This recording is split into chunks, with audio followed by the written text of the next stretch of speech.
Today I'm going to show you how to make a linen top. It's got a high-low hem and frayed edges. It's a very easy project. It doesn't take very long. You're just going to need like a good loosely woven fabric. So I hope you enjoy. Let's get to it. Start with your fabric folded lengthwise. I took a shirt that I liked the fit of to trace the shape. I folded the shirt in half and then placed it along the fold, lining up the shoulders and armholes. Then with chalk, I traced the shape of the front neck and the shoulder and then freehanded a dolman style sleeve going off of the shape of the shirt. Then I traced the side seam and the hem shape that I wanted, which in this case is going to be a high-low arched hem, and then I cut it out using my rotary cutter.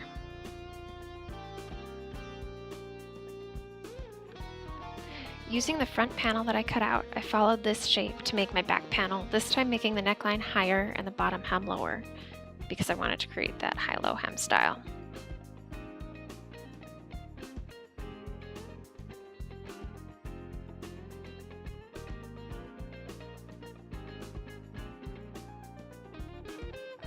And now we're ready to sew. Because my fabric has such a loose weave, I decided to use French seams to prevent fraying and seam slippage. So here's a quick primer on sewing a French seam.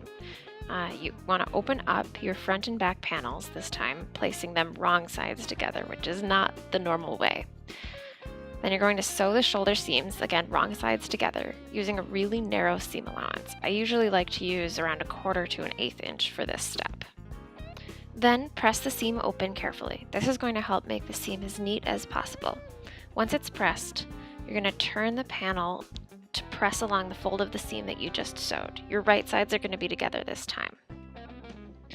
Now sew the shoulder seam once more using the folded edge that you just pressed as your seam allowance guide. I sewed this with about a 3/8 inch seam allowance so it fully encloses the raw edge. This gives you a totally clean finished seam. It's a really great technique to use on fine fabrics and silks and fabrics like this, which are loosely woven. Next, repeat for the other shoulder seam and the side seams. Now we're going to make cuffs for the dolman sleeves. Using the measurement of the sleeve opening, I cut out 2 rectangles that were the length of the sleeve opening and about 3 inches wide. Then I sew the 3-inch end to make a circle with right sides together, not using a French seam. Then with right sides together, I'm going to attach it to the sleeve opening. I pinned this along the entire circle of the sleeve opening, matching up the seam that we sewed, the 3-inch one, with the underarm seam. Basically, this is going to create a really wide binding that will finish the edge and also add a nice style detail in the cuff. Once pinned, I sewed the sleeve opening in the round. Then I took the shirt over to my iron and folded in 1/4 inch of the raw edge of the cuff all the way around. Then, once it was pressed all the way around, I folded this once more in half, so it covered up the raw edges of the seam, and this is all working from the inside of the garment. As I folded, I carefully pinned from the right side all the way around. Once it's pinned, we're going to throw down a top stitch on the right side. So I took it over to my machine and sewed about an 1/8 inch top stitch right along the edge of the seam. Repeat for the other sleeve. This is what you should now have. I decided I wanted to fray the hem and the neckline for a cute style detail. So to do this, I sewed a straight stitch 1/2 inch from the raw edge of the fabric all around the hem and the neckline.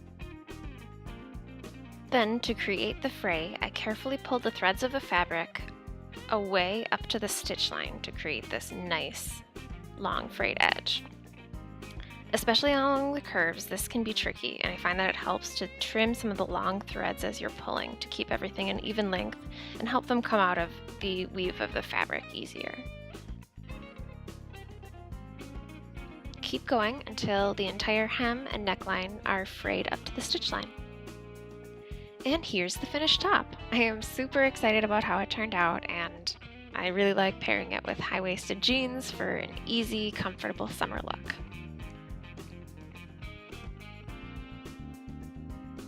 Thank you so much for watching, and if you liked it, remember to like up this video and subscribe for more tutorials. And you can also follow me on Instagram, Facebook, etc. Thanks so much!